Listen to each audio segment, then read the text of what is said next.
Bien, para que quede grabado en la cinta, pregunté qué tema estábamos viendo y Cristina contestó algo de pecado. Que quede grabado. Bien. Qué buena ayuda. Estábamos viendo algo de pecado, sí. No como pecar, claro, ¿no? Porque ¿qué tal? Algo de pecado, o sea, no estamos enseñando cómo pecar, sino las consecuencias de los pecados. ¿No? Los pecados y sus consecuencias. Y como vemos, hay muchos pecados y en la reunión de los martes habíamos empezado a hacer un puntero más fino de uno por uno. No tenemos tiempo acá de hacer una clase, un pecado por clase o dos pecados por clase, no tenemos ese tiempo. Así que acá los jueves nos centramos en algunos puntuales. Yo elegí uno en particular, la semana pasada hablamos de eso, terminamos hoy, y la semana que viene vamos a hacer una especie de pack, de compilado de pecados relacionados, porque la idea es cerrar pronto esto, no podemos extendernos más, pecados relacionados que afectan mucho a la iglesia, ¿sí?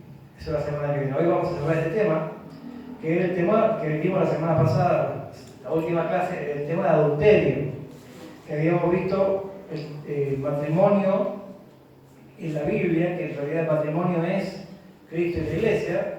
Lo otro humano es una especie de imagen, una copia del modelo original. El modelo original no es nuestro matrimonio humano, sino es Cristo y la iglesia. Ese es el modelo real. Y habíamos visto cómo ya en el Antiguo Testamento se había mostrado Jehová como el esposo o el novio, y a Israel como la esposa o la novia, y en el Nuevo Testamento la iglesia como la novia que espera a su esposo, a su prometido, digamos, para desposarse después una vez en el cielo. Eso es sumamente importante para Dios es fundamental esta relación.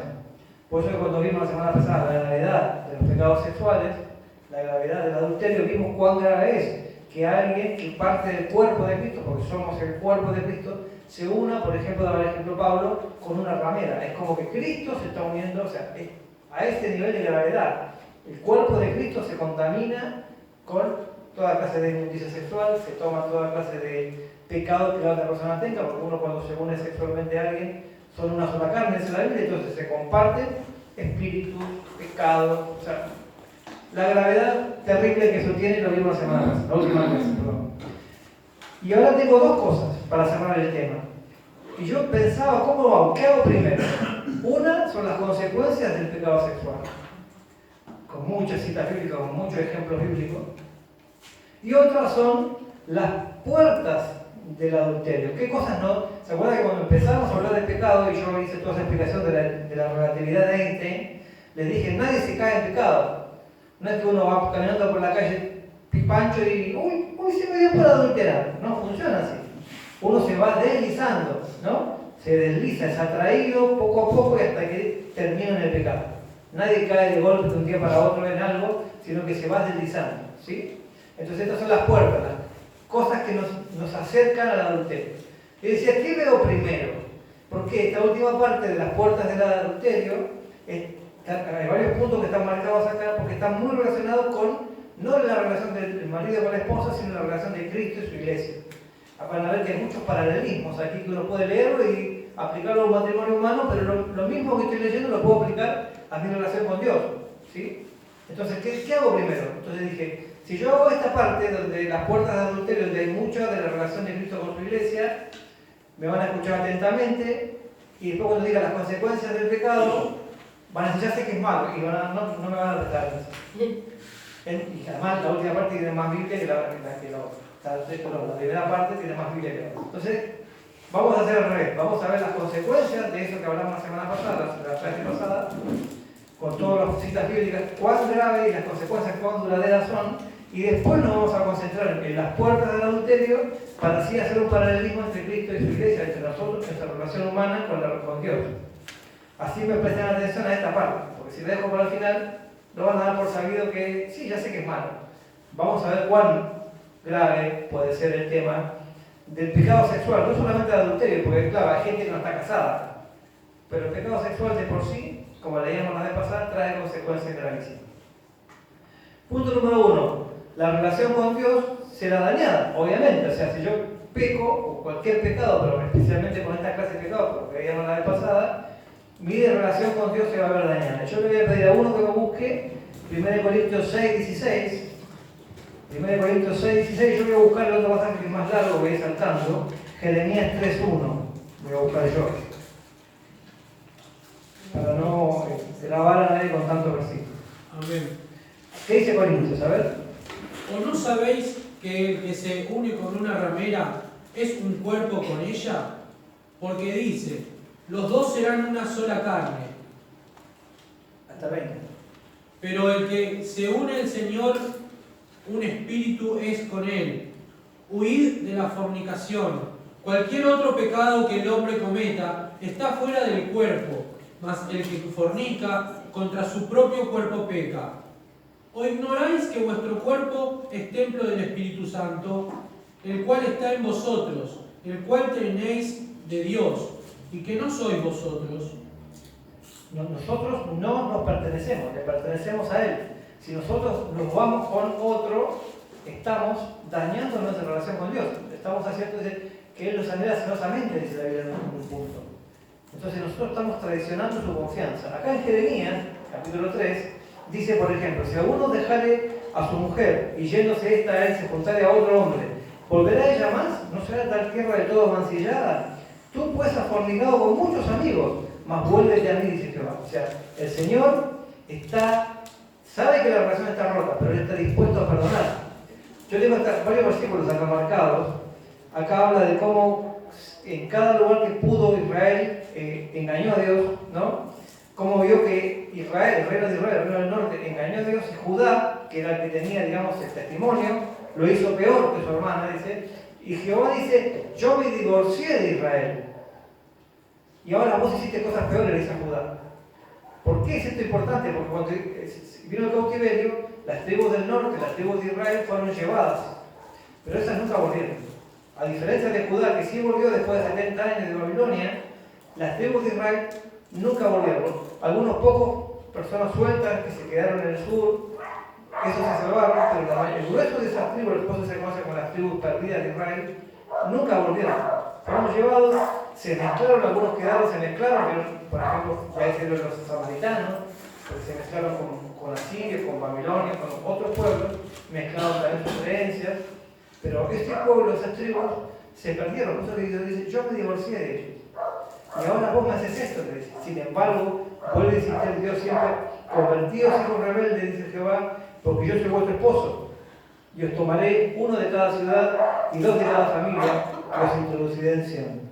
Dice, a pesar de todo lo que hizo, está en el capítulo 3, del 1 al 14 de Jeremías, que describe todo lo que hizo, ¿no? Cómo adulteraba con las piedras, con el palo, con la piedra, con toda la imagen que te cruzó. Sin embargo, yo soy tu esposo y yo estoy esperando por ti. Ese es el mensaje de Oseas. Oseas es un hombre que es engañado y sin embargo le está esperando por su esposa. Es incomprensible para nosotros, ¿no? Uno no puede racionalizar una cosa como esa. Pero siempre que esto pasa, la relación con Dios se daña. ¿Por qué? Porque cuando empezamos a hablar de pecado habíamos dicho, siempre pensamos en las consecuencias que el pecado tiene para nosotros, pero nunca pensamos en las consecuencias que el pecado tiene para Dios. El daño que le hace a Dios el pecado, no es pecado, ¿sí? Rompe nuestra relación con Él. 2. El sufrimiento emocional que produce la culpa. En Salmo 32, 3, 6, ¿qué dice? Salmo 32, 3, 6.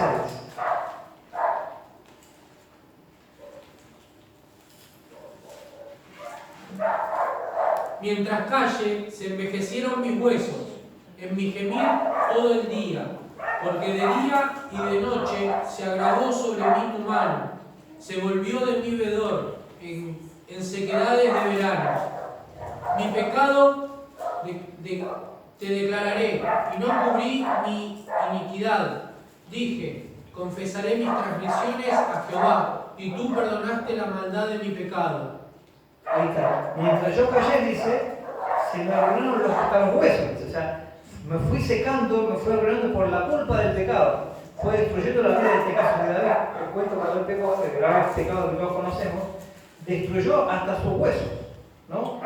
La culpa del pecado. Y, a ver, uno dice, bueno, pero hay gente que no tiene culpa. Si usted peca y no le da nada a pecar, no le produce ningún sentimiento de culpa. La culpa por sí misma no sirve de nada. O sea, si yo tengo culpa pero sigo pecando, es un remordimiento que no sirve de nada, ¿no?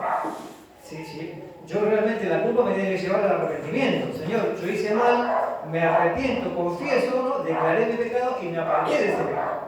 Ahora, la culpa me va a conducir a arrepentirme. Ahora, si yo peco y no siento culpa, es más grave todavía, porque nada me va a llevar a arrepentirme. Si para mí pecar es normal, si yo me voy con engaño a mi esposa todas las semanas con una mujer, y para mí es parte de mi vida cotidiana, como mucha gente hace, no hay culpa. Si no hay culpa, va a ser destruido mi vida, o simplemente no, como esa gente que no tiene ningún remordimiento de lo que hace. ¿Sí? Es preferible que me haga daño, porque quizás si me hace daño, me va a llevar a arrepentirme. No es seguro, por ahí no. Por ahí me aguanto el daño porque me gusta más el pecado. Pero si no hay culpa, no hay este daño en mi vida, entonces difícilmente me arrepiento. ¿Sí?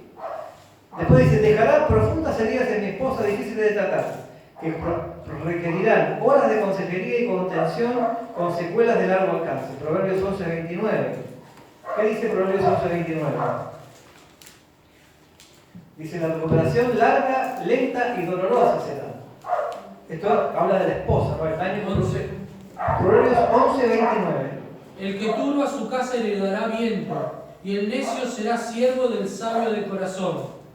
El que turba su casa heredará viento. Si uno hace macanas, no pretenda que esto no pase nada, ¿no? Si uno revuelve un avispero, ¿qué va a pasar? Se van a picar las abejas, ¿no? Entonces, si uno comete un pecado de esta índole, porque hay gente que comete y encima se enoja, ¿no? Si uno comete un pecado, va a traer consecuencias, va a hacer daño a su vida y en la de los demás. Otra consecuencia, provee para un sentimiento de venganza. Proverbios 6:27-35, ¿qué dice? ¿Tomará el hombre fuego en su seno sin que sus vestidos ardan? ¿Andará el hombre sobre brasas sin que sus pies se quemen? Así es que el que se llega a la mujer de su prójimo, no quedará impune ninguno que la tocare. No tiene en poco al ladrón si hurta para saciar su apetito cuando tiene hambre, pero si es sorprendido pagará 7 veces, entregará todo el haber de su casa. Mas el que comete adulterio es falto de entendimiento, corrompe su alma el que tal hace. Heridas y vergüenzas hallará, y su afrenta nunca será borrada. Bien, ahí dice que el que hace eso va a traer problemas, heridas, vergüenza y además quizás hasta encuentre que algún loquito, el marido en este caso de la mujer o del hombre, le agarre, no sé quién vio la película que no es para niños, ¿no? Que se llama, ¿cómo se llamaba esta película? Obsesión fatal. Un hombre engaña a su esposa y justo se encontró la más loca de todas las locas para... y esta mujer después, cuando, claro, él era una cuestión de una noche y para ella era el hombre de su vida. Bueno, la mujer es obsesión fatal, digo.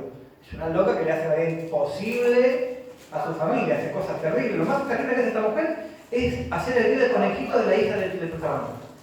Tiene un conejito lindo, chiquitito, así lo hace hervir en una olla. Bueno, es terrible esa película, las consecuencias, las venganzas que puede traer cuando uno comete cosas tanto de su esposa como de la parte contraria, ¿no? Quiebra de la confianza y la intimidad. Oseas 2, 5 al 15, no lo vamos a leer todo, pero si ustedes leen Oseas 2, del 5 al 15, van a ver cómo se duele, ¿no? Oseas 2, 5 al 15, donde Oseas ve que esta mujer que él tanto había querido lo engaña. Y él no puede confiar en ella, porque en cuanto puede, ella se va. ¿Sí? No hay confianza. No puedes confiar. Si te engañó una vez, y quizá, ¿quién me dice que no te vuelva a engañar? ¿Sí? Doy fe. 5. Quiebra de la confianza y la intimidad. 5. Juntos pero con sentimiento de soledad, ¿no? Es como estar en un desierto. O sea, uno sabe que está todo roto, como acabamos de decir, y uno sigue quizás en la casa con la esposa, porque la esposa sabe lo que uno hizo, y es un freezer el asunto, ¿no? Estamos solos. Después tengo este otro, Estoy mal, es 5, no 6. 7. Reputación de la familia será dañada. Bueno. Pérdida del respeto y la autoridad. ¿Eso dónde está? Eso está en Génesis 49, 3 y 4. Alguien que me lo lea, por favor. Génesis 49, 3 y 4. La reputación de la familia será dañada, pérdida del respeto y la autoridad. 49. 3 y 4. Rubén, tú eres mi primogénito, mi fortaleza y el principio de mi vigor, principal en dignidad, principal en poder, impetuoso como las aguas, no serás el principal, por cuanto subiste al lecho de tu padre, entonces te envileciste, subiendo a mi estrado. Bien, ahí tenemos Jacob está dando las bendiciones de sus hijos y al hijo mayor le dice, vos sos muy grosso, pero la verdad vas a perder toda la dignidad, porque él se había acostado con la concubina de su padre.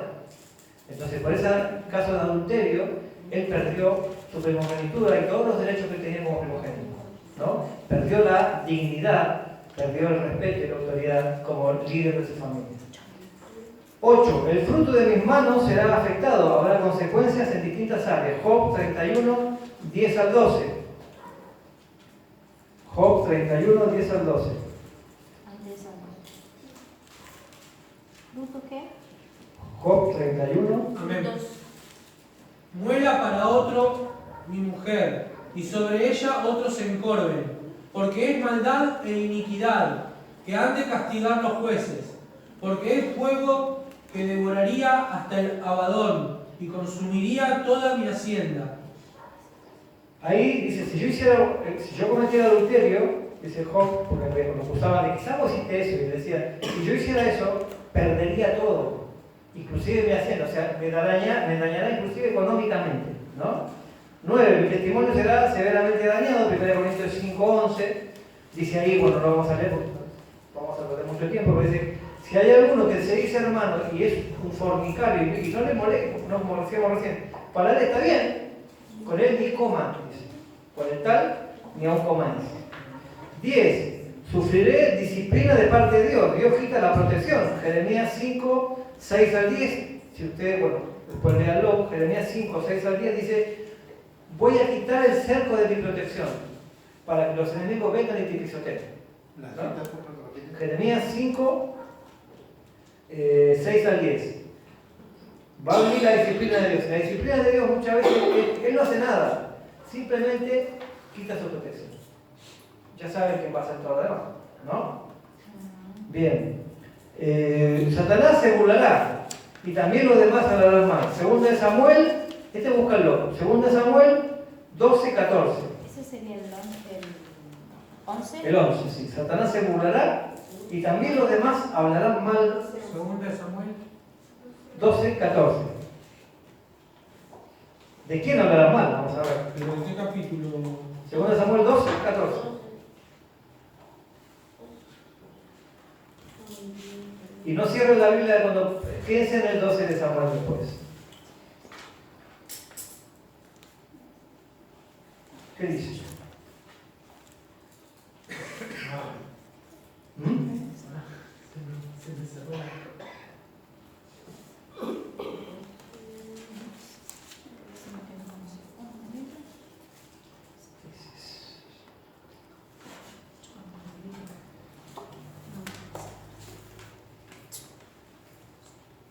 ¿Qué dice? Mas por cuanto con este asunto hiciste blasfemar a los enemigos de Jehová, el hijo que te ha nacido ciertamente morirá. Ahí David le cometió su gran pecado, famoso pecado, dice, por este pecado has hecho blasfemar a los enemigos de Jehová. O sea, ¿de quién se van a burlar? ¿De David? No, de Jehová. Has hecho blasfemar a los enemigos. Claro, este es el hijo de Dios, este es tu hijo. No era Este no es cristiano, este no es siervo, este no es siervo. Todo el mundo se va a burlar, no solamente el diablo, sino toda la gente que nos conoce. Es la ¿Cierto? responsabilidad que cae sobre... Y si mientras más alto está esa persona, Claro. peor todavía. Hay grandes líderes que han caído y han arrastrado consigo. La blasfemia generada por él es el ser responsable. Él es el responsable. Y claro, fíjense, las secuelas de ese pecado no serán borradas. Según Samuel 12:10. ¿Qué dice?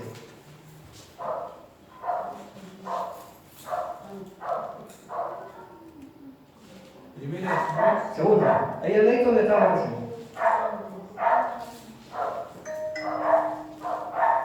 Por lo cual, ahora no se apartará jamás de tu casa la espada, por cuanto me menospreciaste y tomaste la mujer de Urías,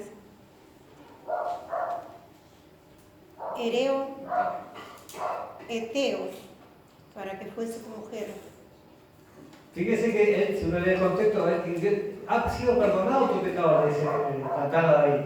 Sin embargo, nunca se apartará la espada de tu casa. O sea, una cosa es el perdón del pecado y otra cosa es la cosecha de las consecuencias del pecado. A ver, yo voy y mato a alguien y me arrepiento sinceramente de lo que hice. ¿Qué va a pasar? Dios me va a perdonar, no importa si yo maté a alguien. Si yo de verdad me arrepiento, Dios me perdona. Pero yo voy a ir preso y voy a estar años en prisión. Porque al juez le importa muy poco si yo me arrepentí de verdad o no. Las consecuencias del pecado me van a seguir igual. ¿Sí? Yo voy, me meto con la mujer equivocada, ¿sí? Y me arrepiento, sinceramente. Dios me perdona. Pero esa mujer, si está embarazada, va a tener un bebé. Y eso va a producir sus consecuencias. Las consecuencias del pecado nos siguen igual, aunque el pecado sea haya sido perdonado. Bien. Puede ser, el punto 13, que la esposa le pida el divorcio, porque según Mateo 5:32, dice: pero yo digo que el que repudia a su mujer, a no ser por causa de fornicación, hace que ella adultere. O sea, según Jesús, la razón para divorciar, no, uno se puede divorciar porque sí, no me gusta cómo hace el mate, no, qué fea que le salen los fideos, no. Pero sí hay razones. El adulterio, la fornicación, es un motivo para divorciarse. Con razón, la esposa o el esposo, la persona afectada, puede decir: ¿sabes qué? Todo bien, pero no quiero hacer más nada, como tiene todo su derecho a hacer. ¿Sí? Por ahí usted pierde, por 10 minutos de placer, se pierde la mujer en su vida. Hay que ser, ¿no? Además que el culpable, en ese caso, No puede volver a casarse. No puede volver a casarse. 14. Puede que mis hijos no vuelvan a hablarme.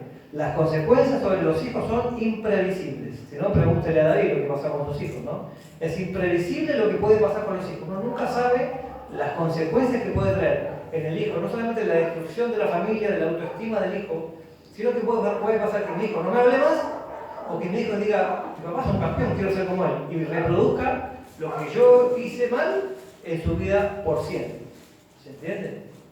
Terrible. Otra, 15. Es posible que su esposa quiera dañarle. Gálatas 6:7 dice: todo lo que el hombre siembra, eso también segará. Y eso se aplica de muchas maneras. La mujer quizás lo engañe. Ah, pero ¿cómo me va a engañar? ¿Qué hiciste vos? No está bien. No está justificado que la mujer haga eso, porque estaría siendo pecador igual que el marido. Pero puede pasar. O puede pasar hay niños acá, no sé quién se acuerda del caso de Lorena Bobbitt. Arriba, ahí se acuerda. Lorena Bobbitt era una mujer engañada que se vengó, pero en lugar de engañar a su esposo con otro hombre que no quiso hacerlo, usó unas tijeras y las aplicó en los lugares más dolorosos de los hombres. Así, de uno, ¿no? Cortó por lo sano. Bien. Uno nunca sabe lo que va a pasar, así que piénselo bien. 16. Destruye a su familia. 17. Puede que las consecuencias lloren y hasta caminen. Si no, fíjense en 2 Samuel 11, ¿qué pasó después de que David hizo lo que hizo? Todo se pudrió todo, ¿por qué razón? Él podría haber hecho lo que hizo y... ¿no? Pero ¿qué pasó? Le mandó una notita, una notita, ¿no? No me vino. Espera un poquito. Sigue sin venir. Espera un poquito. Ya son como 5 meses, ¿no? La cosa es que apareció un niño. Las consecuencias a veces lloran y hasta caminan, dice acá, ¿no? Y entonces, ¿qué pasa después de eso? 1000 cosas pueden pasar. Aún peor, puede convertirse en asesinato, porque existe algo llamado aborto. Muchas veces la solución es esa y es un homicidio, listo y llanamente. Puede agarrarse una enfermedad venérea, ¿no? Tu liderazgo en el trabajo, como le ha pasado a tantos líderes que han caído en esto, o bueno, todos conocemos el caso de Jenny Suárez, pero hoy me acordaba, quería confirmarlo, lo busqué en internet, y sí, había un predicador que tuvo un momento, un boom, era un gran predicador, puertorriqueño, se llamaba Tommy Moya. Y Tommy Moya, de un día para otro, Predicando muy bien. era un gran predicador, de un día para otro, es una macana, tuvo que ir a la iglesia, a su iglesia que mismo había trabajado tanto para construir, y decirle, ¿saben qué? Yo no puedo seguir siendo el pastor de acá, porque hice esto y aquello, y tuvo que abandonar el ministerio. Perdió la familia, perdió todo, por una tontería. Después dice, le dará más razones a los que digan que el matrimonio no funciona, ¿no? Porque mucha gente no cree en el matrimonio. ¿Y por qué? Por estas cosas. Ven estas cosas y dicen, no, ¿ves? Esto es mentira. 22. Es probable que pierdas tus bienes a causa del divorcio y tengas que empezar todo de nuevo, porque muchas veces, ¿no? En algunos países, según las leyes, ¿no? Les queda el 50% de todo, y a veces en algunos juicios se llevan más todavía, ¿no? Que ya tengo todo el caso arreglado, si pasa algo así, la deuda de los dos bancos se la dejo a ella. No quiero quedar con nada, yo le entrego todas las deudas. Bien.